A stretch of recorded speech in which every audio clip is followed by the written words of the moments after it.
There we go. Hi everybody, Jennifer McCreath. Tuesday, April 13th, 2021. My hair's stuck. My goodness. I want to talk about diversity and politics as it relates to Newfoundland and Labrador. First of all, I want to give a shout out and a huge congratulations and recognize various minority groups that went out of their way not only to just run as candidates, but organizations that spoke out during the campaign about the importance of the diversity. I heard from, we all heard from women's groups, we heard from indigenous groups, we heard from women and indigenous candidates. We heard from the Anti-Racism Coalition. Who else do we hear from? There was a lady talking about infertility and the concerns that government wasn't properly funding healthcare for fertility treatments. We heard a lot from mental health patients complaining.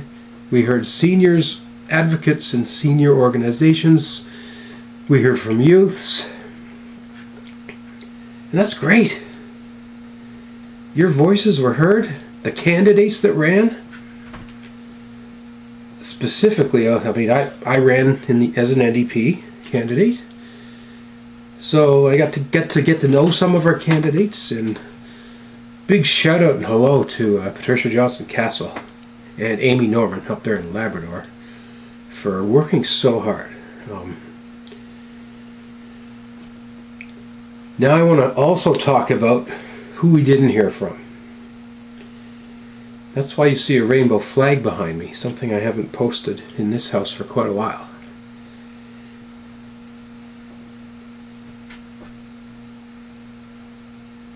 There are many, many more organizations, not just LGBT, but trans-specific organizations out there now than there ever were before. 10 years ago, I think I was the only out trans person in this province who tried to create groups and try to get some advocacy going.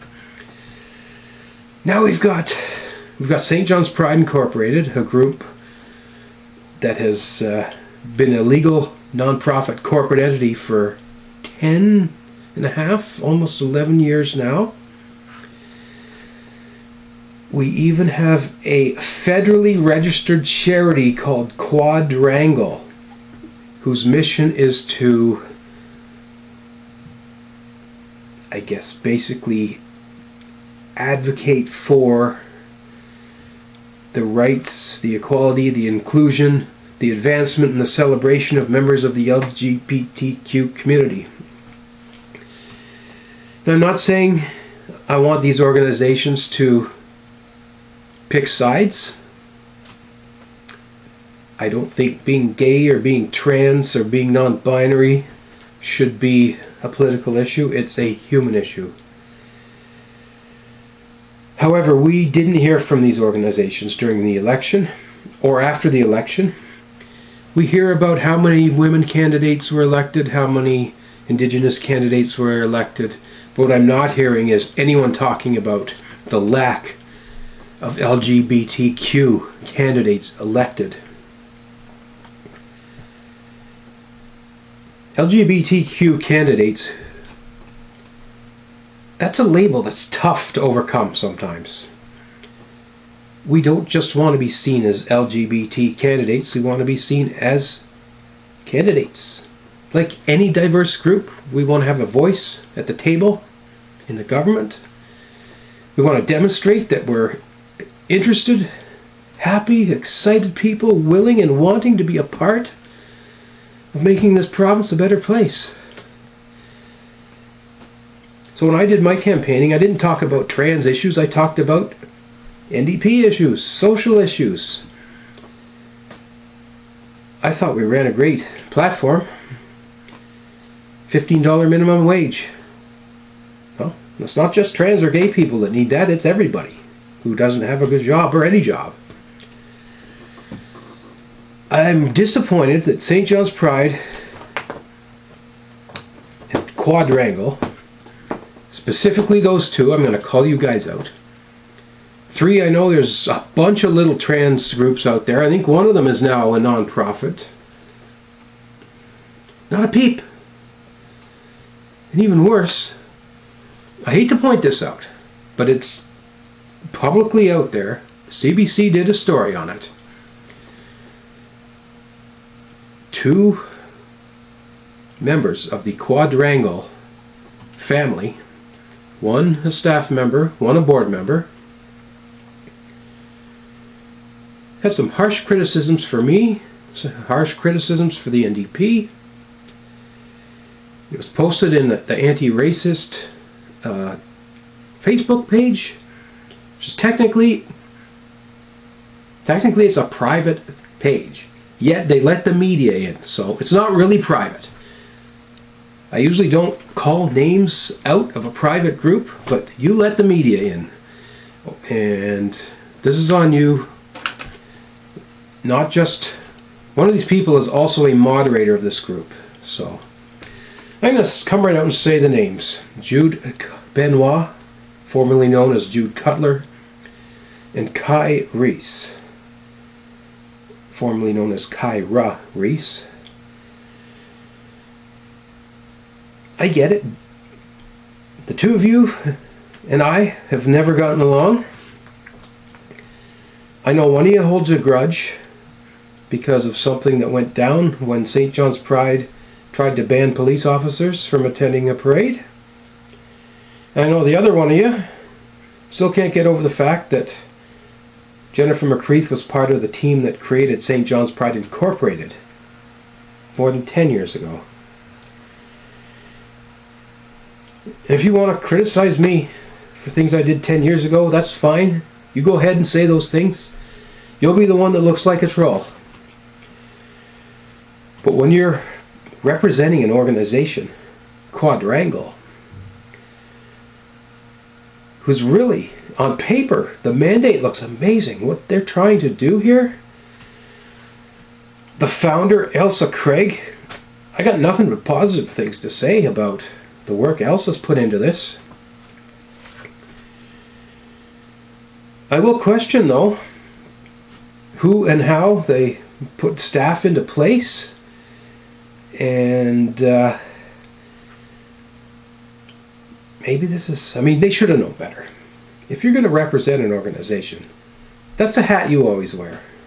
You can't take it off and on and off.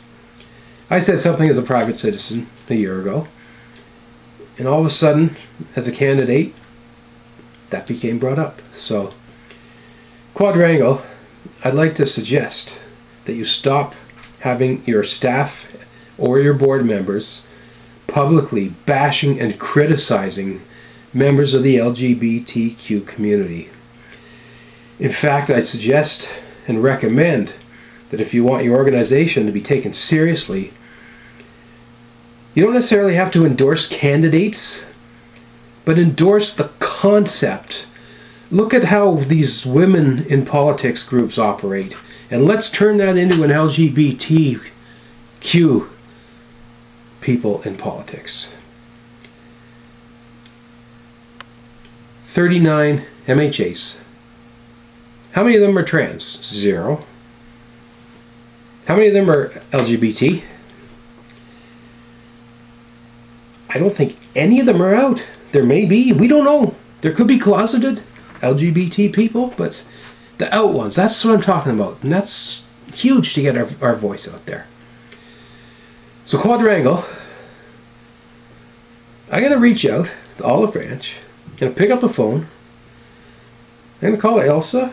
I'm going to call your new executive director, Charles Murphy. We're going to have a chat, hopefully. Try to work together positively, because we have to find ways to get more LGBTQ people involved in politics. Because our issues, we still have issues. We wouldn't have to advocate. The fact that we still have to advocate and still create these organizations means there's still a gap. Government is still discriminating against us. We got to try to get on the same page and push this narrative. St. John's Pride Incorporated. Again, your mandate's a little different. I left that organization in 2012, and I have not followed. It's not even really public knowledge exactly what your core mandate is. I look on your website for deliverables, mission statements, annual returns, annual general reports. I don't see that, but my understanding is St. John's Pride is not just about Pride Week, but it's also about LGBTQ inclusion in society around the calendar. So I'm going to find out whoever's running that and get in touch and have a chat. I think we need to talk about this. And I know that there's trans organizations out there that seem more interested in helping trans youth transition, and that's great. But the other provinces are doing so much better getting trans candidates into politics. And part of this is on the parties. Some of you parties aren't doing a good enough job to reach out to these communities. Maybe because those communities are receptive, maybe they don't know where to go or where to find these people. The NDP didn't find me. I went to them.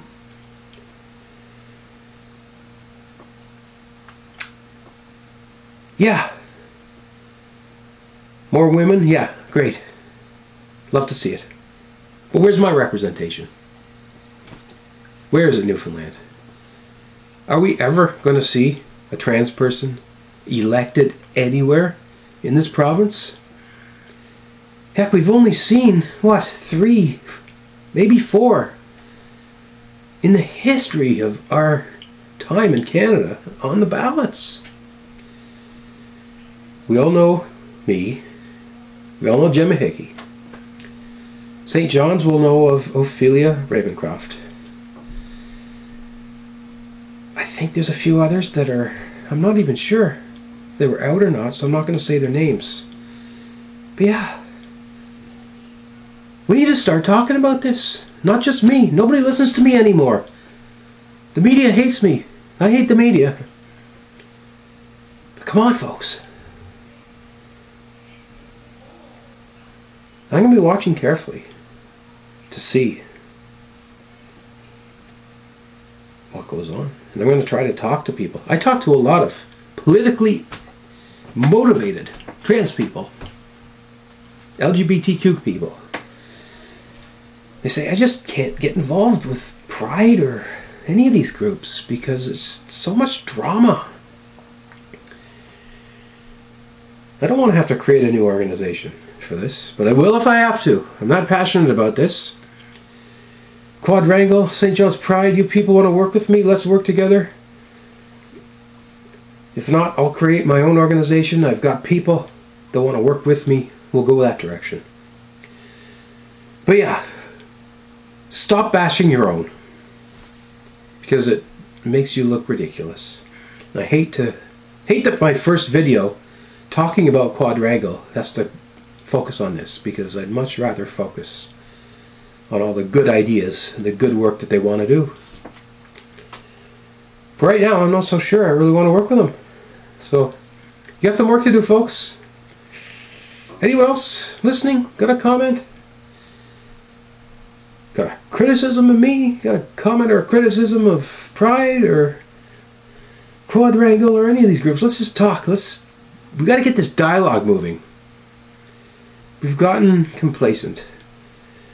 I don't think I've ever seen so much dialogue in the LGBTQ community in St. John's than 2011.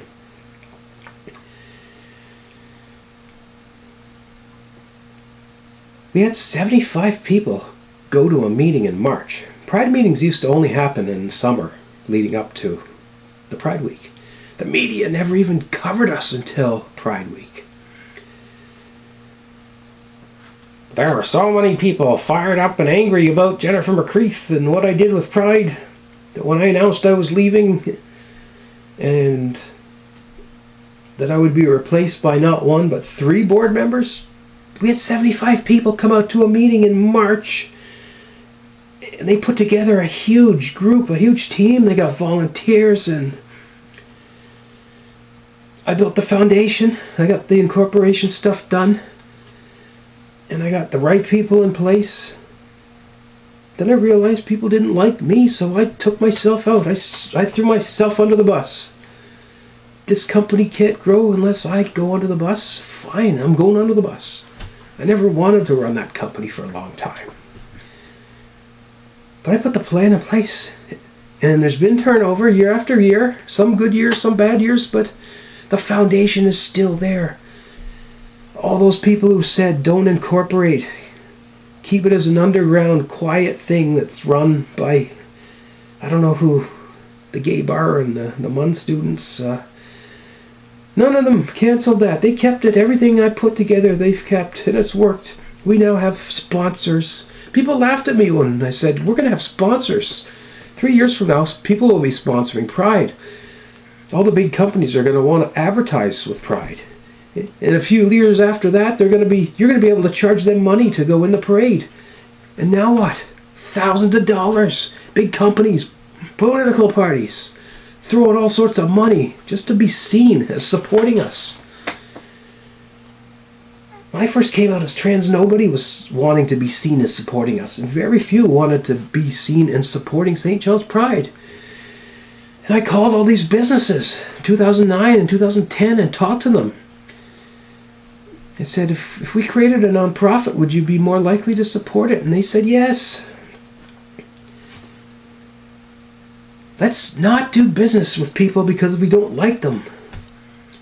Let's do business because it makes sense to do business. And that includes charitable business. There's work to be done. There's strength in working together. Seeing all these different silos reminds me of government of the past, where departments were all fighting over budget money and they're all trying to hang on to their turf. We over here in health, they're fighting you over there in education. It's like we all had our own separate IT systems. Well, then they said, well, why don't you, let's merge all this. Let's try to work together. So you, watching this, whoever you are, speak out, say your piece, get involved. Do you want to see more diversity in politics or not? Are you happy the majority of the Newfoundland House of Assembly are rich, old, white males? Well, if you're happy with that, don't comment. If you want to see yourself, if you don't see yourself represented in this government, then let's talk. Let's do something about it. Whether it's the NDP or another party or a non-profit organization that advocates, they help. There's a youth parliament. There's all sorts of things, except for us. Jerry Rogers got elected twice. Did a lot of great work for us. Unfortunately, she was part of a party that only had a few seats, so they weren't really able to get a lot accomplished directly. But ever since Jerry left, we've been screwed. Things have gone backward. Come on, folks. Shake the hand. Fist the bump fist. I know we're still in COVID. Let's meet. I'll bring my cat. I'll put on the mask. I even learned how to use Zoom. Skype, Zoom, telephone. What do you think, Kat? Good idea? Has this video been too long, Dasher? Think anyone's still watching? Say hello. Alrighty. I don't think I have anything else to say at this point, but thank you for watching. Whoa. Wait just 1 minute. I forgot the federal organizations. LGBT federal groups, charities, said the same things. You're here to support and grow the LGBT community. National organizations, we know who you are. Well, not all of us. EGAL Canada, PFLAG Canada. I didn't hear a peep out of them either. Why do you guys exist? If you're not going to encourage LGBTQ people to get involved in politics, then what the hell are you here for? Egel, I see you. You're always crying and complaining about government not listening to you. Maybe it's because we need to get into government. I don't know who's running PFLAG. I don't have faith in the Newfoundland PFLAG. I hate to say it. I'm going to go to the national PFLAG. Have a chat with those folks. And Egel. Helen Kennedy, if she's still there, I'm going to give you a call, girl. And we haven't talked for 10 years. Susan Rose, we're going to have a talk too. Alright. Okay. Video finally over. Seriously, folks. Come on now. We got to talk about this.